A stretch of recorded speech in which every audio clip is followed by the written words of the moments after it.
Moin Moin, hallo und herzlich willkommen zu einem neuen Video hier auf meinem Kanal. Heute gibt es hier eine Runde Shakes and Fidget und heute habe ich ein sehr nützliches Feature für euch parat, was dem einen oder anderen bestimmt viele Fragen beantwortet wird. Viele von euch kennen ja SF-Tools und dort muss man ja auch seinen Account einlesen, wenn man zum Beispiel Dungeons simulieren möchte und sowas alles weiter, ne? Und jetzt gibt es den SF-Simulator, der kann euch zum Beispiel anzeigen, anhand von euren jetzigen Daten, die ihr mit eurem Account erreicht habt, ne, also, was weiß ich, Charakterstufe, Goldgrubenausbau, Akademie, ne, alles das zählt damit rein, kann der euch quasi berechnen, wie zum Beispiel euer Account in einem Jahr performen wird. Was werdet ihr für ein Level haben, was werdet ihr für Statpunkte erreicht haben. Das alles kann man damit ganz individuell ausrechnen. Das kann man auf ein Jahr hochrechnen, kann man auf 2 Jahre, auf 3 Jahre.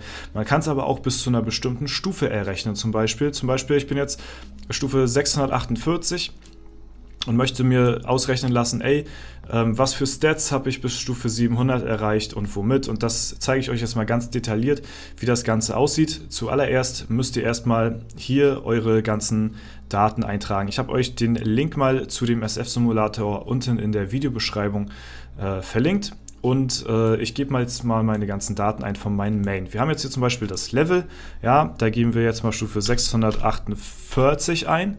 Ja, jetzt müssen wir als nächstes die Basis-Stat-Punkte berechnen. So, Basis-Stat-Punkte setzen sich aus Haupt- und Nebenattribut zusammen. Also eben bei mir Intelligenz und Stärke werde ich jetzt mir mal kurz auflisten. Wir haben hier einmal, Basispunkte, 162, 321, 162, 321 plus Nebenattribut 98297. 98297. So, und dann sehen wir, dass wir hier Basispunkte 260.618 haben. Ja, das Ganze geben wir jetzt hier bei den Basis-Stat-Punkten ein. Hier auch darauf achten, den Punkt rausnehmen, sonst berechnet er das Ganze nicht. Das hatte ich nämlich vorhin schon mal gehabt. Habe mich gewundert, warum er das nicht berechnet. So, dann haben wir hier einmal die Experience. Ja, das ist die XP, die ihr momentan gerade erreicht habt. Ich bin hier jetzt ein frisches Level abgekommen, deswegen steht bei mir nicht ganz so viel.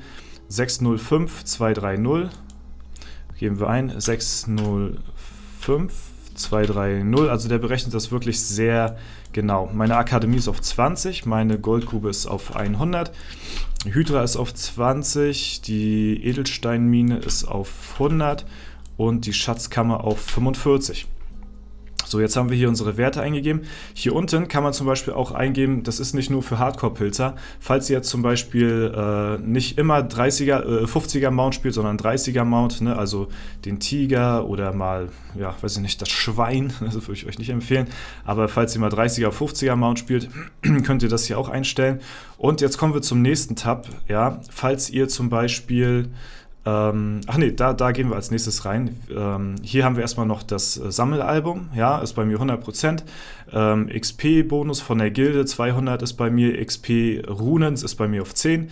Ja, dann ist die Hexenrolle eingeschaltet, den Turm habe ich auf 100, Goldbonus von der Gilde habe ich auf 200 und die Gold-Runen-Boni habe ich auf 50 und sowohl die Gold-Runen ist auch eingeschaltet. Und jetzt kommen wir zum dritten Punkt. Und zwar, falls ihr Free-to-Play-Spieler seid und nicht immer 320 Alu jeden Tag spielen könnt, dann könnt ihr zum Beispiel auch euer Daily Thirst hier eintragen. Bei mir sind es jetzt 320 Alu, aber falls ihr jetzt zum Beispiel keine Biere trinkt, dann könnt ihr zum Beispiel hier 120 Alu oder so eingeben. Ne? Das könnt ihr euch ganz individuell hier ausrechnen lassen und dann wird das wirklich auch ziemlich genau kalkuliert. Dann eure Präferenzen. Worauf spielt ihr? Ne? Seid ihr jetzt zum Beispiel in einem Levelbereich von 300, 400 bis zu 500 hoch, ja, dann spielt ihr wahrscheinlich eher so noch auf Erfahrung. Ne? Ich bin jetzt jemand, der spielt auf meiner Levelstufe komplett auf Gold.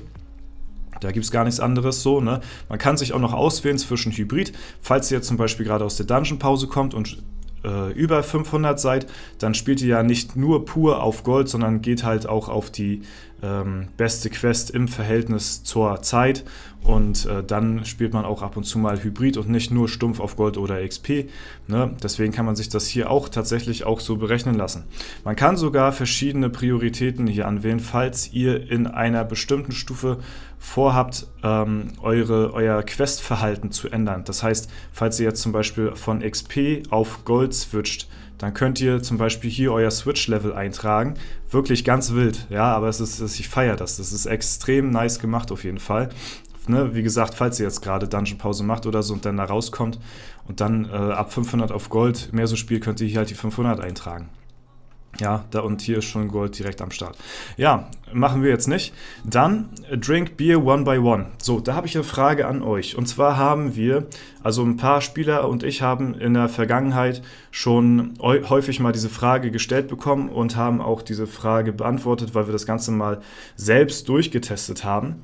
Und zwar ist dieser Mythos quasi, dass man, wenn man die Biere einzeln trinkt, anstatt, wenn die Alu alle ist, 5 Biere auf einmal trinkt, ja, also direkt seine 100 Alu dann wieder auflädt, hat man ja den Vorteil, wenn man nur ein Bier auflädt, dass man 20 Alu hat, sodass man quasi die höhere Chance hat, kleinere Quests zu provozieren, also 2 Minuten 30 Quests und somit dann mehr Gold zu generieren, weil man mehr kürzere Quests hat, anstatt wenn man jetzt zum Beispiel einen 10-Minüter dabei hat und dann wären das 4 mal 2 Minuten 30 mal 16,5 Millionen Gold.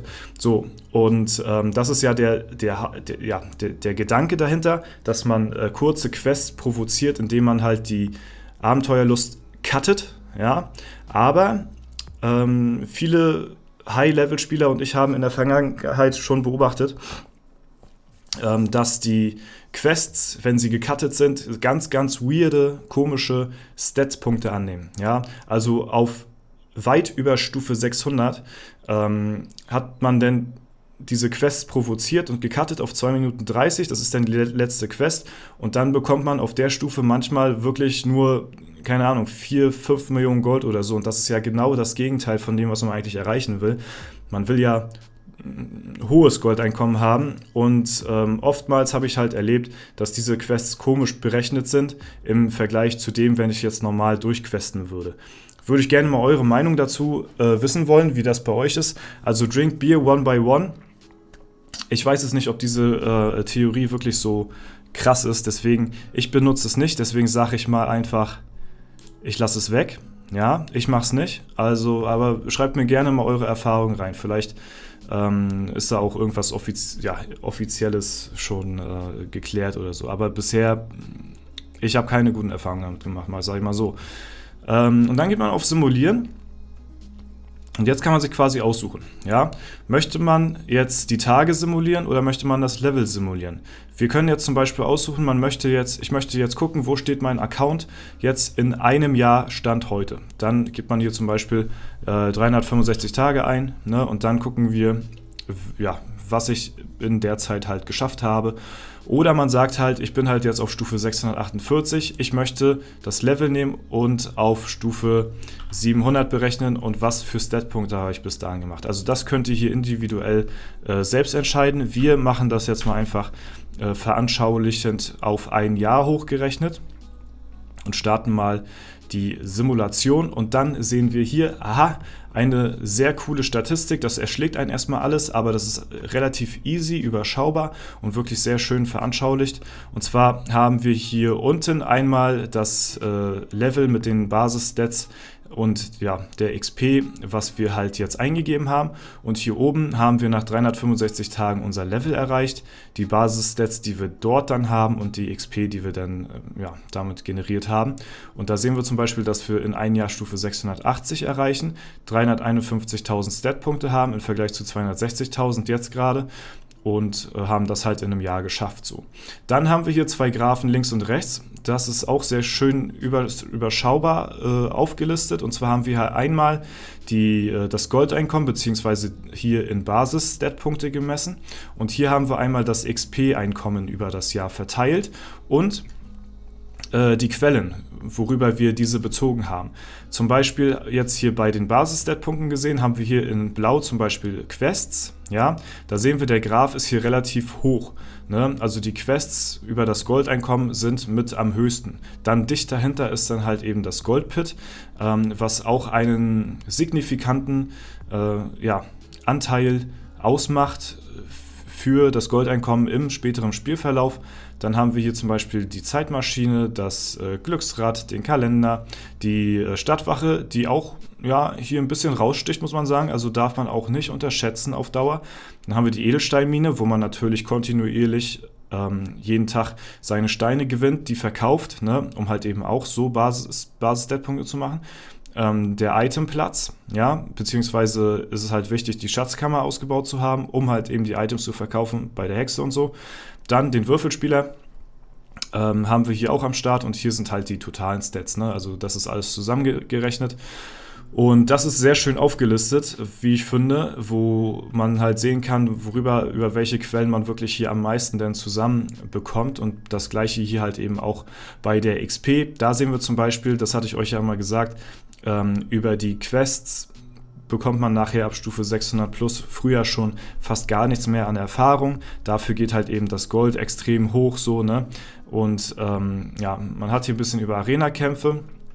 Und man sieht tatsächlich, dass die Daily-Mission, also die tägliche Aufgabe, ne, die in der Taverne jeden Tag hängt, dass man über diese Daily-Mission tatsächlich mehr Erfahrung macht als über 320 Alu jeden Tag.